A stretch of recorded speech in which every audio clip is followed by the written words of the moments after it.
A friend recently brought us a pack of Jerusalem artichokes to try. We've never cooked them before, so we wanted to give it a go. According to the instructions, you preheat the oven to 200 degrees.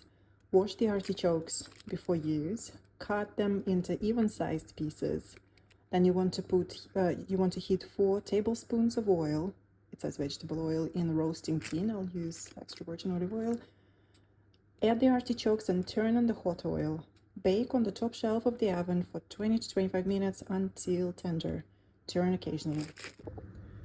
I've preheated the oven, so that's 4 tablespoons of extra virgin olive oil. I'll put it in the oven for about 45 minutes. I have washed, smelled, and cut them. They really do have that earthy smell. So I've just added the artichokes into the baking tin and going to pop that back into the oven for about 20 to 25 minutes, and we'll turn occasionally. Okay, these look cooked, tender, salted and peppered. Let's see what others think. Ready? What does it taste like? Like a chewy potato and courgette and a baby.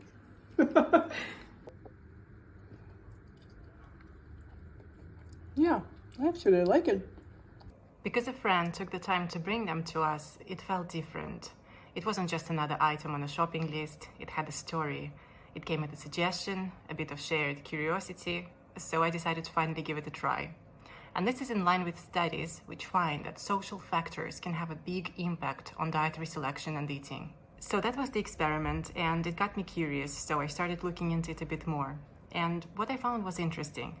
Despite being grown all over the world, it's still a pretty little known vegetable.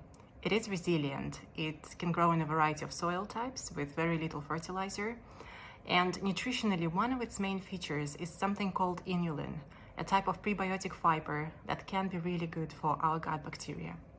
Now, like many foods, this won't be for everyone, at least not right away, especially if someone has a sensitive gut to start with. But for many of us, it's a powerful example of a nutritional resource that has been hiding in plain sight. Alongside inulin, the tubers contain significant amounts of soluble and insoluble fiber that help digestive health and metabolic function. Jerusalem artichokes are a good source of minerals, especially potassium, have a low glycemic load, and contain polyphenols such as chlorogenic acid, caffeic acid, and flavonoids like catechins, contributing antioxidant and anti-inflammatory activities. And that got me thinking, how many other foods do we walk past every single week? It turns out there is a name for this: food neophobia, a reluctance to try new foods. And it isn't a personal failing, it's a common, deeply ingrained trait. Scientists suggest that it could be highly heritable, and it likely evolved as a protective mechanism to stop us from eating poisonous things. This isn't just about kids. This influence on our dietary choices can be seen across all ages, so it's a truly universal human experience. But here is the crucial part. What was once a survival mechanism can now hold us back.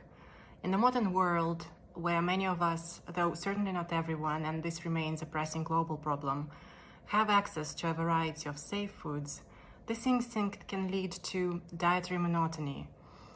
It can limit the spectrum of nutrients we consume, and as research shows, nudge us towards consuming lower amounts of nutrient-dense foods like fruits and vegetables and fish. So the act of trying one new vegetable could be seen as a small act of pushing back against a deep-seated instinct. And the beautiful thing is, you may not need to pressure yourself or your family members dozens of times. The science on this seems to be getting quite encouraging. While some studies suggest that as many as 15 exposures are needed, others show that acceptance can often plateau after just a handful of times. So the key isn't a rigid number, but the gentle, repeated opportunity to try without pressure, focusing on the positive experience rather than a specific count. This is why that small act of curiosity is so powerful for family health. It's not about a dramatic overhaul. It's about gently expanding our nutritional landscape, meal by meal, building a more resilient foundation for ourselves and our kids. It moves food from being just fuel to being a source of connection, learning, even a little bit of adventure right in our own kitchens. We would love to hear from you. Has a friend ever introduced you to a food that you now love? Or what's one food you keep seeing but haven't quite dared to try?